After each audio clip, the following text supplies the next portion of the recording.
Hello friends, welcome to Dhatri Commerce Classes. ಈ ವಿಡಿಯೋದಲ್ಲಿ ನಾನು comparative statement of profit and loss account ಹೇಗೆ prepare ಮಾಡೋದು ಅಂತ ತೋರಿಸ್ತಾ ಇದ್ದೀನಿ. ಇದನ್ನು ಸೆಕೆಂಡ್ PUCಲಿ 6 ಮಾರ್ಕ್ಸ್ಗೆ ಕಂಪಲ್ಸರಿ ಕೇಳುವಂಥ ಕ್ವೆಶನ್. ಸೊ ಈಸಿಯಾಗಿ 6 ಮಾರ್ಕ್ಸ್ನ ಸ್ಕೋರ್ ಮಾಡ್ಬೋದು. ನಾನಿಲ್ಲಿ ಒಂದು ಎಕ್ಸಾಂಪಲ್ ಕ್ವೆಶನ್ ತೊಗೊಂಡಿದ್ದೀನಿ. From the following information prepare comparative statement of profit and loss ಅಂತ ಕೊಟ್ಟಿರ್ತಾರೆ. ಪರ್ಟಿಕ್ಯುಲರ್ಸ್ ಕೊಟ್ಟಿರ್ತಾರೆ ಮತ್ತು ನೋಟ್ ನಂಬರ್ ಇದೇನು ನೆಸೆಸರಿ ಇಲ್ಲ. ಸೊ 2022-23 2022-21 22 ಕೊಟ್ಟಿದ್ದಾರೆ.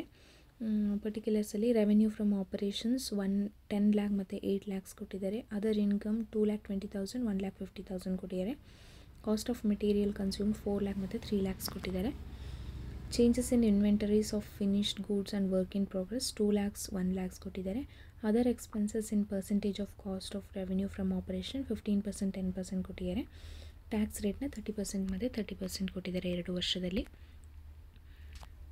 ನಾವಿಲ್ಲಿ comparative statement of profit and ಲಾಸ್ನ ಪ್ರಿಪೇರ್ ಮಾಡಬೇಕು. ಸೊ ಆನ್ಸರ್ ನಾನು ಮಾಡಿದ್ದೀನಿ. Comparative statement of profit and loss account ಹೇಗೆ ಪ್ರಿಪೇರ್ ಮಾಡೋದು ಅಂತ 5 ಕಾಲಮ್ಸ್ ನಮಗಿಲ್ಲಿ ಬೇಕಾಗುತ್ತೆ. Particulars 2021-22 amount column, 2022-23 amount column, absolute change in rupees amount, proportionate change in percentage ಮತ್ತು ಅಮೌಂಟ್ಗೆ 2 ಕಾಲಮ್ ಬೇಕಾಗುತ್ತೆ. ಇದು ತುಂಬ ಈಸಿ ಇರೋದ್ರಿಂದ ನೀವು 100% ಇದನ್ನು ಅಟೆಂಡ್ ಮಾಡಿದ್ರೆ ನಿಮಗೆ 6 ಮಾರ್ಕ್ಸ್ ಆರಾಮಾಗಿ ಸ್ಕೋರ್ ಮಾಡ್ಬೋದು. ಕೊಟ್ಟಿರೋ ಡೀಟೇಲ್ಸ್ನ ಫಸ್ಟು ಪರ್ಟಿಕ್ಯುಲರ್ಸಲ್ಲಿ ಮತ್ತು ಅಮೌಂಟ್ ಕಾಲಮಲ್ಲಿ ಫಿಲ್ ಮಾಡ್ಕೊಳ್ಳಿ. 2022 ಮತ್ತು 23 2 ವರ್ಷದಲ್ಲಿ. ಫಸ್ಟು ರೆವಿನ್ಯೂ ಫ್ರಮ್ ಆಪರೇಷನ್ಸ್ ಕೊಟ್ಟಿರೋದು 8 ಲ್ಯಾಕ್ ಮತ್ತು 10 ಲ್ಯಾಕ್. 2022ಅಲ್ಲಿ 8 ಲ್ಯಾಕ್, 23ಅಲ್ಲಿ 10 ಲ್ಯಾಕ್ಸ್ ಕೊಟ್ಟಿದ್ದಾರೆ.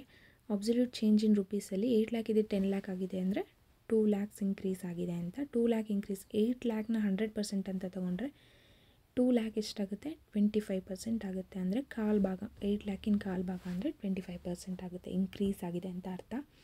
ಪ್ಲಸ್ ಅದರ್ ಇನ್ಕಮ್ಸ್ ಕೊಟ್ಟಿದ್ದಾರೆ. ಅದರ್ ಇನ್ಕಮ್ಸ್ ಎಷ್ಟು ಕೊಟ್ಟಿದ್ದಾರೆ 1,50,000 2022ಅಲ್ಲಿ, 2,20,000 2023ಅಲ್ಲಿ. ಅಂದರೆ ಎಷ್ಟು ಇನ್ಕ್ರೀಸ್ ಆಗಿದೆ 70,000 ಇನ್ಕ್ರೀಸ್ ಆಗಿದೆ. 70,000 ಇನ್ಕ್ರೀಸ್ ಆಗಿದೆ ಅಂದಾಗ 1,50,000 ಹಾಗೆ 100% ಅಂದರೆ 70,000ಗೆ ಎಷ್ಟು ಪರ್ಸೆಂಟ್ ಆಗುತ್ತೆ 46.67% ಆಗುತ್ತೆ. Total revenue A plus B total revenue ಎಷ್ಟಾಗುತ್ತೆ 9,50,000 ಇದ್ದಿದ್ದು 12,20,000 ಆಗುತ್ತೆ.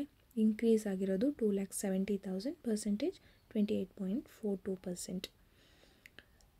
Deduct or minus cost of material consume. Cost of material consumed ಎಷ್ಟು ಕೊಟ್ಟಿದ್ದಾರೆ 3 ಲ್ಯಾಕ್ ಕೊಟ್ಟಿದ್ದಾರೆ ಮತ್ತು 4 ಲ್ಯಾಕ್ ಕೊಟ್ಟಿದ್ದಾರೆ. 1 ಲ್ಯಾಕ್ ಇನ್ಕ್ರೀಸ್ ಆಗಿದೆ ಅಮೌಂಟು, 33.33% ಇನ್ಕ್ರೀಸ್ ಆಗಿದೆ. Change in inventories of finished goods and work in progress ಎಷ್ಟು ಕೊಟ್ಟಿದ್ದಾರೆ 1 ಲ್ಯಾಕ್ಸ್ ಕೊಟ್ಟಿದ್ದಾರೆ. ಅದು 2 ಲ್ಯಾಕ್ ಆಗಿ ಇನ್ಕ್ರೀಸ್ ಆಗಿದೆ. ಅಂದರೆ 1 ಲ್ಯಾಕ್ ಅಮೌಂಟ್ ಇನ್ಕ್ರೀಸ್ ಆಗಿದೆ, 100% ಇನ್ಕ್ರೀಸ್ ಆಗಿದೆ ಅಂತ. ಮತ್ತು ಅದರ್ ಎಕ್ಸ್ಪೆನ್ಸಸ್ ಎಷ್ಟು ಕೊಟ್ಟಿದ್ದಾರೆ 80,000 ಕೊಟ್ಟಿದ್ದಾರೆ 2022ಅಲ್ಲಿ. 2023ಗೆ ಅದು 1,50,000 ಆಗಿ ಇನ್ಕ್ರೀಸ್ ಆಗಿದೆ. ಅಂದರೆ 70,000 ಇನ್ಕ್ರೀಸ್ ಆಗಿದೆ, 87.5% ಇನ್ಕ್ರೀಸ್ ಆಗಿದೆ. ಟೋಟಲ್ ಎಕ್ಸ್ಪೆನ್ಸಸ್ನ ಟೋಟಲ್ ಮಾಡಿದ್ರೆ ನಮಗೆ 4,80,000 ಇದ್ದಿದ್ದು 7,50,000 ಆಗಿದೆ. ಅಂದರೆ 2,70,000 ಇನ್ಕ್ರೀಸ್ ಆಗಿದೆ, 56.25% ಇನ್ಕ್ರೀಸ್ ಆಗಿದೆ. ಪ್ರಾಫಿಟ್ ಬಿಫೋರ್ ಟ್ಯಾಕ್ಸ್ C-D ಅಂದರೆ ಟೋಟಲ್ ರೆವಿನ್ಯೂಯಿಂದ ಟೋಟಲ್ ಎಕ್ಸ್ಪೆನ್ಸಸ್ನ ಮೈನಸ್ ಮಾಡಿದ್ರೆ ನಮಗೆ 4,70,000 ಮತ್ತು 4,70,000 ಬರುತ್ತೆ ಎರಡೂ. ಸೊ ಅಬ್ಸಲ್ಯೂಟ್ ಚೇಂಜ್ ಇನ್ ಅಮೌಂಟ್ ಕೂಡ ಏನೂ ಡಿಫ್ರೆನ್ಸ್ ಇರೋದಿಲ್ಲ. ಪ್ರೊಪೋರ್ಷನೇಟ್ ಚೇಂಜ್ ಇನ್ ಪರ್ಸೆಂಟೇಜ್ ಕೂಡ ಏನೂ ಇರೋದಿಲ್ಲ. ಟ್ಯಾಕ್ಸ್ ರೇಟ್ 30% ಕೊಟ್ಟಿದ್ದಾರೆ. 4,70,000ಗೆ 30% ಅಂದರೆ 1,41,000 ಎರಡು ಕಡೆ ಹಾಕ್ಕೊಬೇಕು. Therefore profits after tax E minus F 4,70,000ಇಂದ 1,41,000ನ ಡಿಡಕ್ಟ್ ಮಾಡಿದ್ರೆ 3,29,000 ಪ್ರಾಫಿಟ್ ಆಫ್ಟರ್ ಟ್ಯಾಕ್ಸ್ ನಮಗೆ ಸಿಗುತ್ತೆ. ಇದಿಷ್ಟು ಸಾಲ್ವ್ ಮಾಡಿದ್ರೆ ಆರಾಮಾಗಿ 6 ಮಾರ್ಕ್ಸ್ನ ಸ್ಕೋರ್ ಮಾಡ್ಬೋದು. Thank you.